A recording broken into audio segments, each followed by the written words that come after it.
Hi everybody, it's Rhiannon and it's Tuesday, and it occurred to me today that I never uploaded the video that I did last week, and I have since deleted that video because I thought I uploaded that video. That should tell you what kind of month I'm having, that I actually thought that I had uploaded. So I want to try to kind of put two things in one. I know it's cruddy, but I'd rather you have some information than none at all. Last week's topic was our deities, and I've talked about my deities several times, and I've talked about how I met and figured out who my deities were. I do want to give you a brief overview. I work with Rhiannon, and I work with Thor, and how I met and came in contact with Rhiannon is very different than how I realized that Thor was the person that I should have been working with. Rhiannon, I've explained a couple of times, seems to be very soft when she approaches, and she's very motherly. And when I was going through a very difficult time in my life, looking back on it now, I can see where she was all around me. I didn't know that that's what it was. Going through a grieving process and going through a lot of hard times, there is a very I can't even remember exactly how it's written, and I had pulled it up for last week's video, and I'm kind of mad that I didn't upload that for you guys. But when people are grieving, the legend is that Rhiannon sends her birds of song to the griever to aid in the process, and her songbirds, so to speak. And a certain band helped me out through my grieving process, and that particular band, that singer has got feathers on his back. And it just kind of hit me one time when I was reading something on her in the Magical Almanac, and it was explaining her lore and all of this, and I just very softly heard a voice behind me that was, "Do you understand now?" And that's kind of how I realized who she was. Until then, I had not heard of Rhiannon.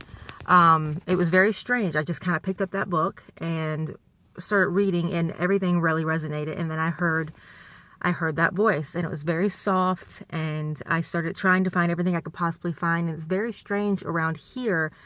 She's not one of the more popular goddesses. And when I even went into some of my witchy shops, they had no idea who she was, or nor did they have books on her. They couldn't point me in the direction of any books that had her in it, to where I could read. So I did a lot of my initial research on her online, and I found a few really good videos online regarding her.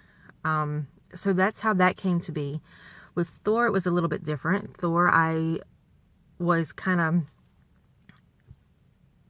picking deities to study for a particular reason, and I chose Thor because I really wanted to differentiate what we all know as comic book Thor, and put the real lore behind it. I wanted to see where that difference was, and as I was reading up on him and working with him, everything really just kind of clicked.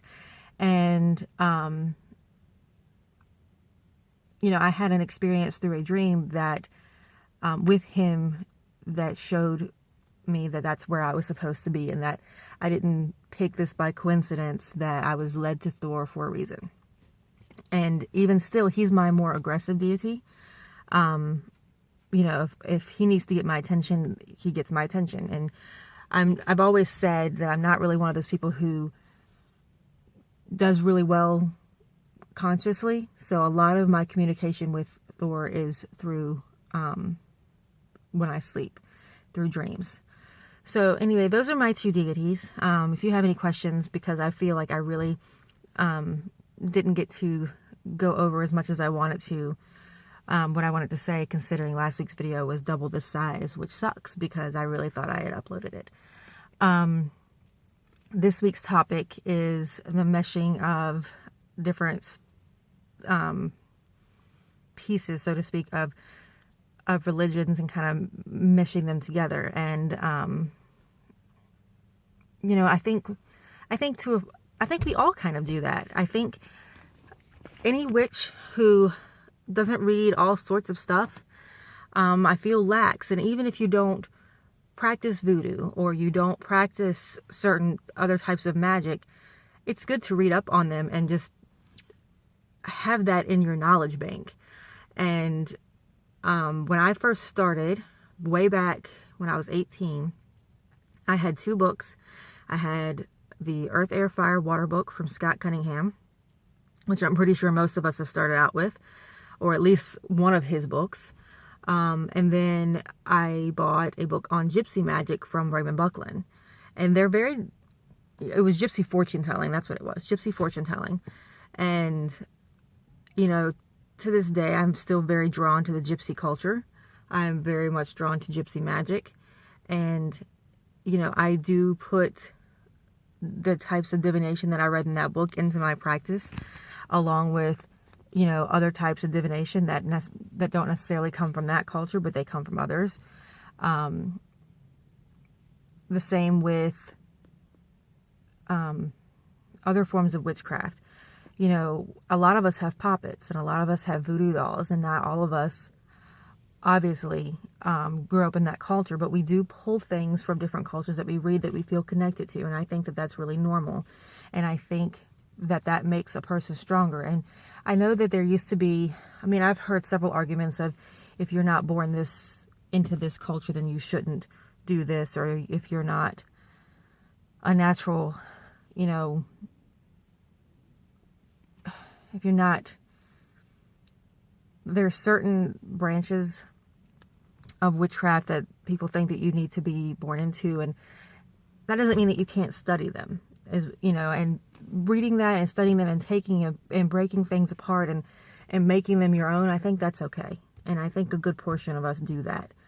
You know, even in Christianity, a lot of people will do that. I mean, you know, my mom, you know, does Christmas trees and all these things that are symbolic with the pagan culture, and she doesn't realize that. And for them, they mean something else. You know, we went to a memorial on Saturday, and they had a white candle lit. And for them, a white candle being lit is because of the light of Jesus. For us, you know, a white candle being lit, for me at least, is peace. And it's just very interesting how that works. And I think that we're all very much connected, some way, shape, or form, whether we all like it or not. And reading up on other cultures and other religions and meshing that into what your practice is, I think that's completely normal.